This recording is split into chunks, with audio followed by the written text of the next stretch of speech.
The Lord be with you. And with your spirit. Reading from the Holy Gospel according to Mark. Glory to you, O Lord. Jesus and his disciples set out for the villages around Caesarea Philippi. On the way, he asked his disciples this question: "Who do people say that I am?" And they replied, "Some, John the Baptizer, others, Elijah, still others, one of the prophets." "And you," he went on to ask, "who do you say that I am?" Peter answered him, "You are the Messiah." Then Jesus strictly ordered them not to tell anyone about him. He then began to teach them that the Son of Man had to suffer much, be rejected by the elders, the chief priests, and the scribes, be put to death, and rise 3 days later. He said this quite openly. Peter then took him aside and began to remonstrate with him. At this, Jesus turned around and, eyeing the disciples, reprimanded Peter in turn. "Get out of my sight, you Satan. You are not judging by God's standards, but by man's." He summoned the crowd with his disciples and said to them, "If a man wishes to come after me, he must deny his very self, take up his cross, and follow in my steps. Whoever would save his life will lose it, but whoever loses his life for my sake and the gospel's will save it." The gospel of our salvation. Praise to you, Lord Jesus Christ.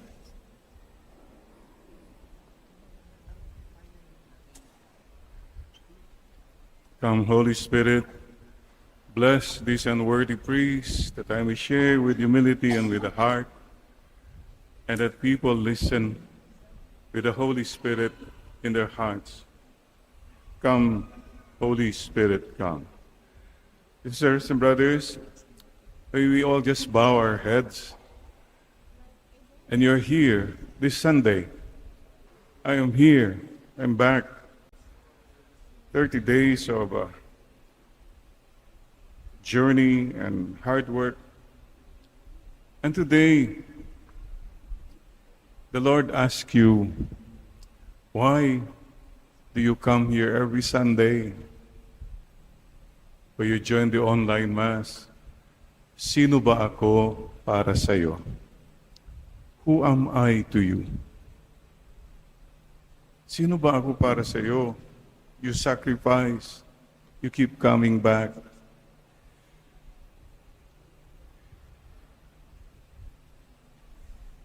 Today, tell the Lord again, Lord, kilala ko po kayo at kinikilala ko po kayo. I know you and I honor you. Sana masabi mo yan. If you come here just to walang puso, wala rin. So today, let's start with that. I am here, Lord, because I love you. I'm trying to love you. Kahit papano, Lord, mahal ko rin kayo. Kahit kulang. So maraming salamat po, Panginoon. Amen. Amen. I'm happy to be back. I'm just savoring this moment. Back to the Philippines, back to Christ the King. And, you know, yung magbiyahe ka pa ng 14 hours non-stop, anything can happen. Mabuti nga non-stop eh. Eh kung nag-stop, wala na. So yun, direct flight. Oh, sana direct na lang para hindi naman kung saan. So that's it.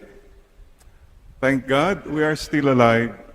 Pakisabi mo lang sa katabi mo, salamat, buhay ka pa. Salamat, buhay pa tayo. magkakasama ulit tayo. Amen. Thank you, Padre John. Amen, Lord. Amen. Today, mayroon pong kwento sa court. Trial lawyer, may witness. Tinanong niya yung nasa stand, "Who stabbed you?" Kasi nasaksak kasi yata yan. Hindi sumasagot yung witness. "Who stabbed you?" Hindi sumasagot. And then the judge said, translator, translate mo yan. "Who stabbed you?" Sabi ng translator, "Sino? Si Tabio." Yun, lost in translation. Sino? Si Kristo sa iyo. That's the bottom line. Why did I go to America? And it was not easy. Going around different churches. Legwork. Why? Because a mission for the Lord. Klaro po yun. Sana po ang prayer ko po sa ating lahat. Fast forward. We will come before God face to face someday. At that point, sana masabi ko rin, Lord, alam po nyo, minahal ko rin kayo nung buhay pa ako. Yung masasabi ko, Lord, I tried my best. Hindi lang po yung ginawa ko lang kasi just for the show, just for the money. No. Sapagkat mahal ko rin ko po kayo. This is what the Lord is asking all of us here today. That we do not just know Him, we call ourselves Christians, pero wala talaga sa puso eh. That's what we're praying in this Mass. That our commitment to the Lord is more personal, more real. Not for the show, not just for the obligation, but yung masasabi ko, Lord, I did my best also. Some of you here, maybe sana at the end of your life, masabi mo, Lord, I shared my blessings to people because of you. Lord, pinatawad ko yung napakasamang kalabang ko na yon because you told me to forgive him. That is the meaning of making a commitment to the Lord today. Maybe you can say, Lord, may sakit ako, but I did not complain because alam ko po mahal niyo ako. Lord, binago na ko na po yung mga sasamang ugali ko kasi hindi na ho maganda para sa iyo. God wants not only your lip service. Lip service yung daliyang magbigkas eh. God wants your life service. God wants your heart. Kaya magandang tanong, close ka ba kay Lord? Baka akala mo lang. Close tayo.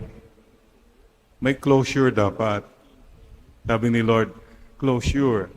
Close tayo. Are you sure? Yun po.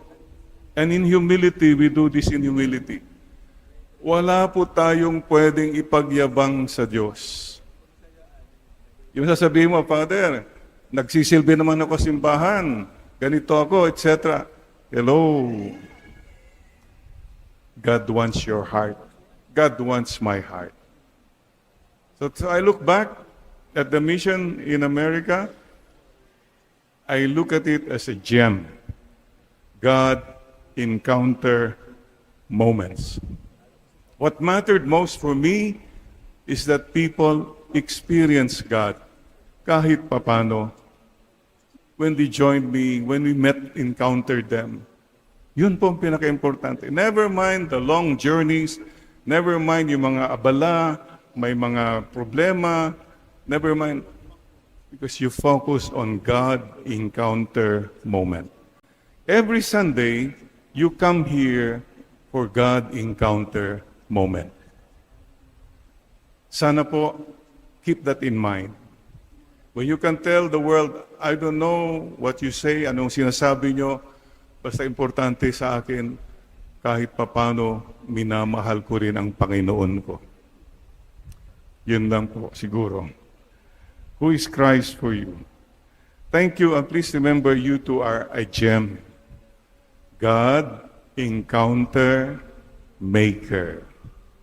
You and I can make the encounter of God real. Like when you do something good, when you say something good to the person beside you. Sige nga, say something good nga sa katabi mo. Okay ka ha, salamat, huwag kang nagte-text dyan, o gano'n. That's a God encounter moment. See? You have become a gem. When you say to somebody, pinapatawad na kita, you have become a gem. Lahat po tayo, sana, let's become a gem. So, thank you very much, Lord. I'm very happy. Well, there were long drives. Thank you po, Corona, San Diego, mga kaibigan natin dyan, salamat po sa mga kaparian, the priests who welcomed us, the families who hosted, the organizers, salamat po. Chicago, wow, I went to Techni, yung bahay ng SBD doon. Halos maiyak po ako. I've heard about Techni since I was 12 years old. I've never been there. And that's where all our missionary from America were coming from. Oh my gosh, we went to the cemetery. Beautiful. Sa akin, those were the gems. Never mind yung may mga delay sa flight, may mga kung anong mga rumors, forget it. That's not what's important.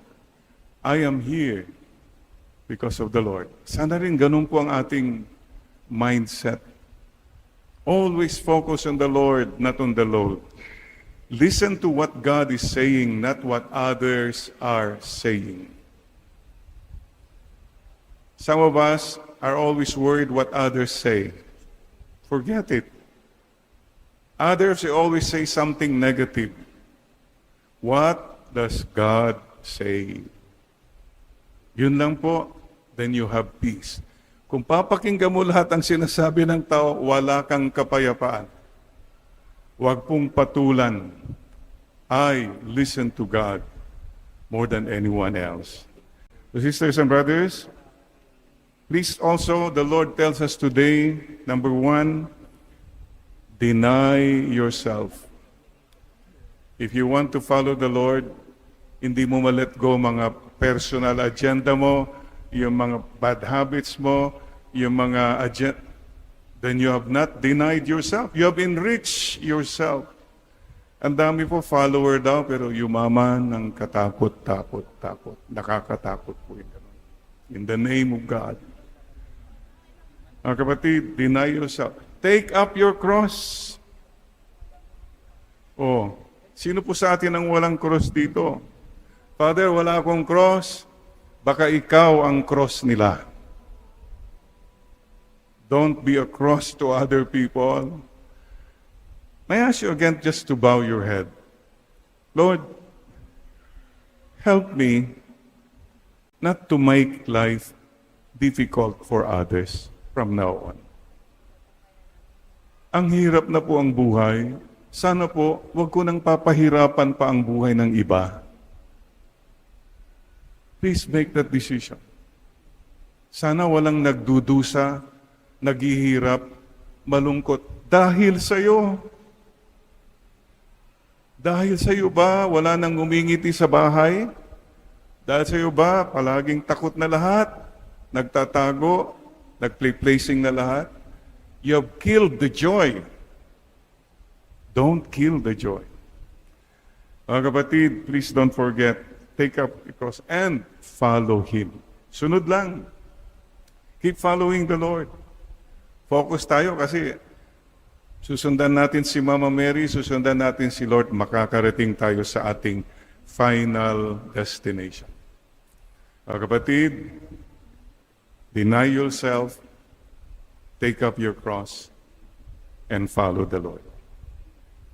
Pwede po bang dagdagan ko?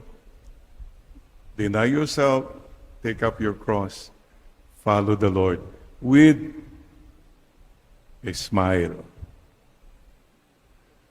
Ang dami sa atin dito, every morning, namimili ka kung anong isusuot mo. Susuot ko ba ito? Susuot ko ba yung, ano? Ang dami ka.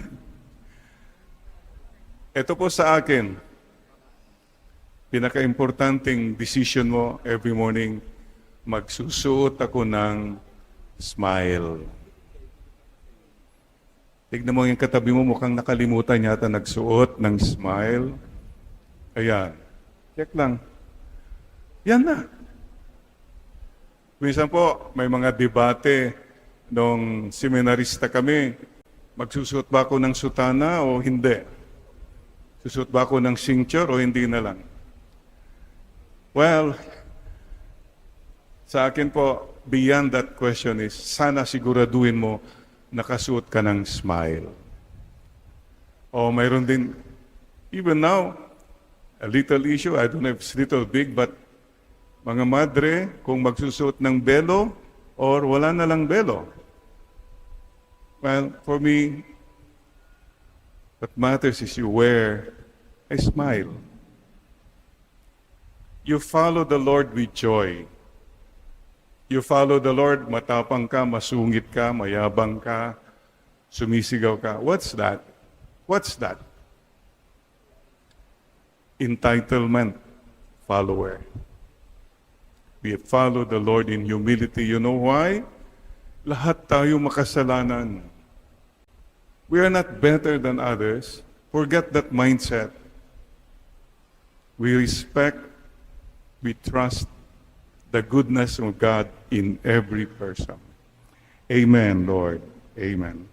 At sana till the end, sunod tayo hanggang sa walang hanggan. Persevere. Be patient, endure, and persevere till the end. And today too, let me end with saying, fools. Fools for Christ. Lahat po tayo are fools. What are you a fool? Naloko ka. Okay lang maging fool. Pero napakahirap po yung taong naloko lang, became a fool for himself. Lahat ng pera kinuha niya for himself. Lahat ng honor gusto niya for himself. That's a fool. Yun ang pinakamalaking fool talaga po. Naloko ka just for yourself. Ang dami po dyan. With all their money and power, wow! It's all about them. Tayo po, mga loko siguro, naloko na kay Lord. Okay lang yan. Lugi tayo for the Lord. Okay lang yan. It's the Lord whom we serve. Lahat naman tayo, fools eh. Better to be a fool for Christ till the end. So, wag po tayong malungkot kung tawanan tayo ng ibang tao. Parang napakatanga natin. Wala tayong alam tungkol sa kalakaran sa mundo. It's okay. I have a master. I will serve the Lord. The rest of my life, the best of my life. One lifetime. Please remember that. You have only one lifetime. The rest of my life, the best of my life. Sino si Kristo para sa iyo? Kapatid, salamat po. Every day, you tell the Lord, Lord, kayo po ang aking Panginoon. Please bow your heads. Lord, you are my Lord. I will follow you. The rest of my life, the best of my life. As for me and for my house, we will serve the Lord. I will serve you, Lord.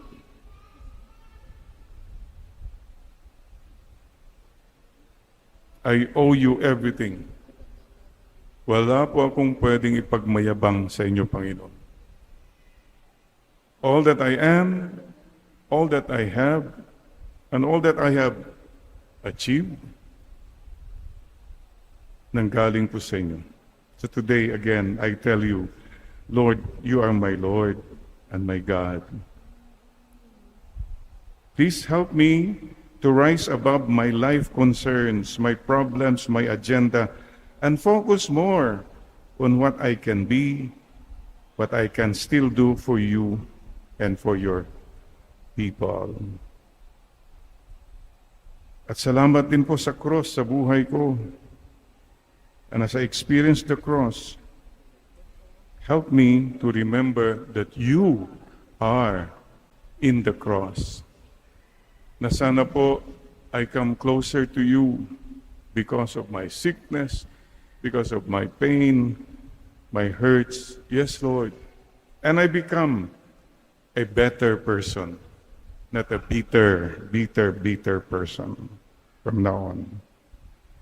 Salamat po, Mama Mary, for teaching us to follow Jesus.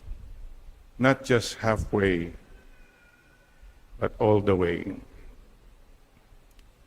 At sana, Lord, reminder for us here today, help us to remember that people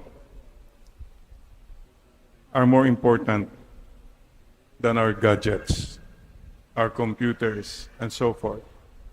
Help us not to lose touch of people, heart to heart. So maraming salamat po, Panginoon. Stay with us. Again, who is Christ for you? Lord, you are my Lord, my God, my Master. I will serve you. Amen, Lord. Amen.